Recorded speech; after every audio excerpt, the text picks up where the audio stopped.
God will avenge this for me. Because whatever you have left in the hearts of my children, it is only God that can avenge for me. Then they started abducting me in the presence of my children who were traumatized. It was a very terrifying experience. Clearly, not even Ruto was taken to Hague the same way today Mheshimiwa Alfred Keter was arrested.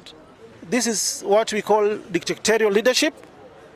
The president he did a press conference a couple of days ago.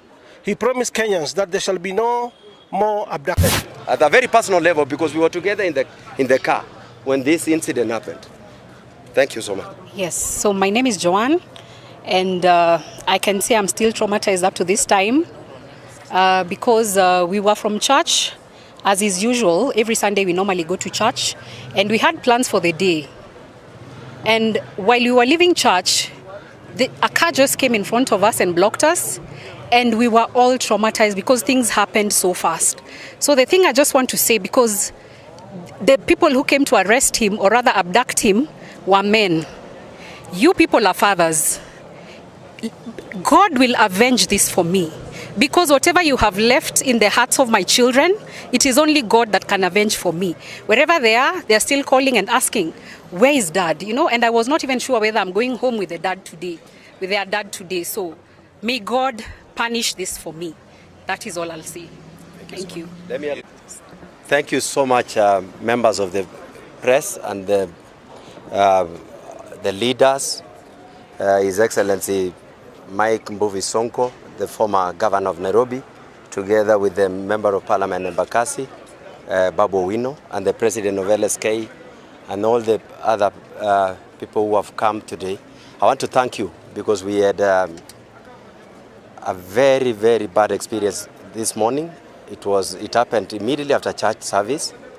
Then people came from nowhere and stopped us, blocked the whole road.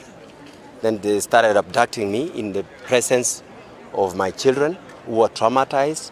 It was a very terrifying experience, which I want to say that we can be of different opinion. Some of us, we have pronounced that we are anti the finance bill.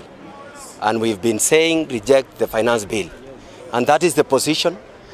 Don't use intimidation to try to silence us so that you perpetuate whatever you want to do with that finance bill.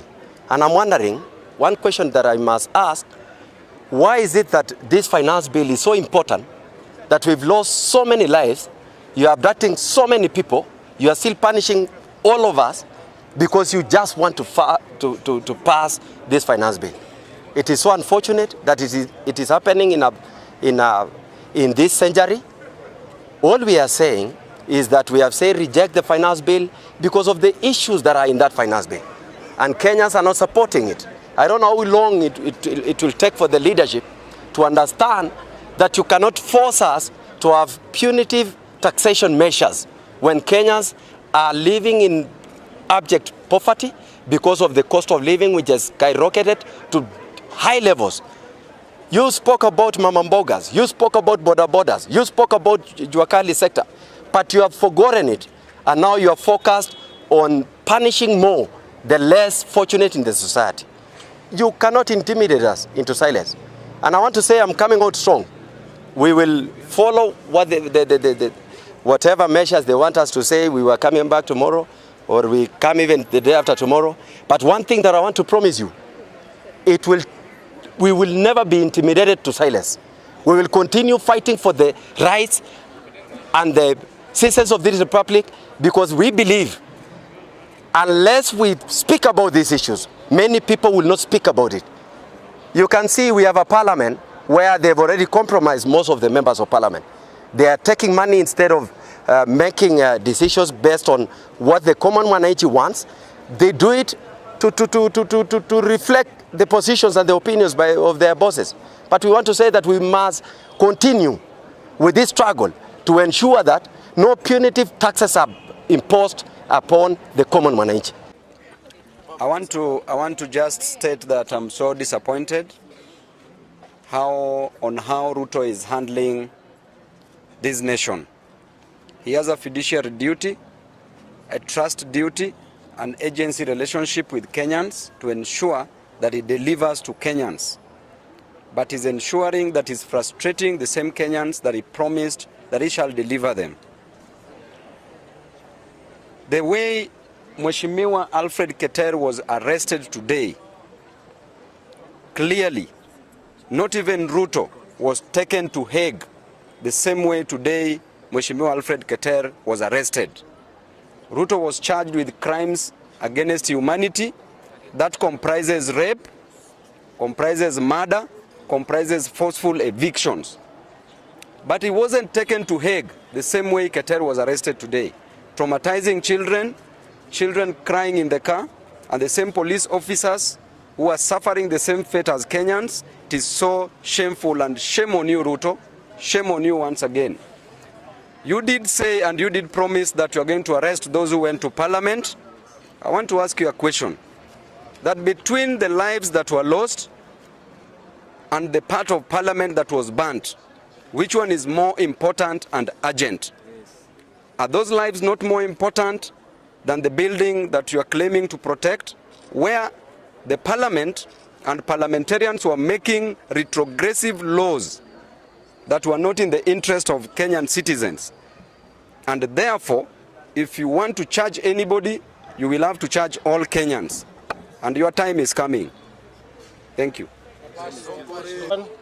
Pole sana. Also to the children, poleni sana. Mheshimiwa, poleni sana. This Mheshimiwa has been my friend. Even before he became an MP, he was my friend. Akiwa MP, he was my friend. After Parliament, he's still my friend, and we're still friends. So I'm here to stand in solidarity with his family. I'm condemning the incident that happened in the morning. That was very, very wrong. I want to appeal to the DCI, the IG, in case you want to arrest any suspect, why don't you just summon, instead of harassing him as if he's a terrorist? This is what we call dictatorial leadership. The president he did a press conference a couple of days ago. He promised Kenyans that there shall be no more abductions. What is this happening today? So I'm condemning this incident. Na kama ni finance bill, I'm very sure there are so many MPs, even those who are bribed, who are opposing. Lakini sababu ni waoga, ni mafala, wanachukua pesa, wanapiga Wakenya bei. Mimi mwenyewe niko kwa serikali, and I started opposing this nonsense called the finance bill. Hata nikiwa kwa Bina show, I was with these media guys Mbaoni 2 months ago kwa funeral, and we said this bill inaleta harsh taxes to Kenyans. Kenya is still a third world country. We cannot do what other countries in Europe are doing. That is very, very wrong. So we are condemning this incident, na mimi pia nasema no to finance bill. Because throughout my political journey, I've been standing with the people. So nitaendelea kusimama na wananchi to the end of the world. To the end of the world. Niko kwa serikali lakini na difa na rais kwa hii finance bill, na pia on the hizi abductions na difa na rais na difa na serikali.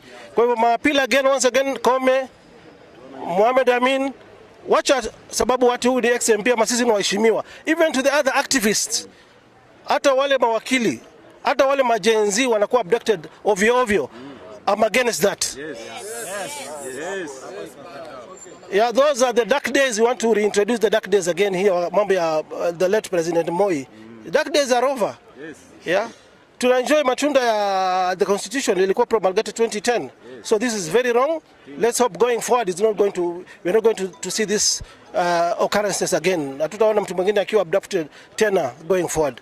Kwa hivyo Mheshimiwa Rais, tafadhali ongea na security agencies wako, hii upuzi hatutaki kuona tena. Tunaomba tafadhali. Sababu wewe ulisema hatutaona hizi abduction tena. Ulisema we will start afresh. There is a circular that was released yesterday by the head of the public service that you want to sit with guys, church leaders, hata JNZs wenyewe. Even a day haijaisha kutoka hiyo circular ipeanwe ya serikali, now we are seeing Mheshimiwa here has been abducted. Kama huyu Mheshimiwa anashikwa hivyo, how about a common member of the public who is against the finance bill? Yeah. So mimi niko kwa serikali na napinga hiyo finance bill na nitaendelea kuipinga na pia napinga abductions zinazoendelea countrywide. Yeah? Wacha tukae kama serikali ambayo inaheshimu wa Kenya, si serikali ambayo inadhulumu wa Kenya. Thank you very much. Everyone, today we got a distress call that Honorable Alfred Keter had been abducted, and I think some of you have seen the scenes of what happened. And so his advocate rushed to DCI headquarters where they believed he was being held, and they were not allowed inside and they were told to go to Muthaiga. So I was also alerted and we sent advocates to Muthaiga where we confirmed that he was not being held, only later on to discover that he was being held here at Kamkunji. So we have seen the kind of questions that they have tried to interrogate him on, and they're trying to make him answer. And we are quite alarmed on that these are questions that he could have been called on any day. He could have been called on Monday to attend and to answer. It did not require that kind of violence, causing trauma to his family right after going to church on a Sunday morning. Also, we are alarmed by the kind of conduct that we're seeing more and more by the police officers, because after all of this, he's still being told to come back tomorrow morning. He has been summoned, and I've seen part of the things that they're alleging is incitement to violence. And so this is an honorable member that they could have called at any part of the day.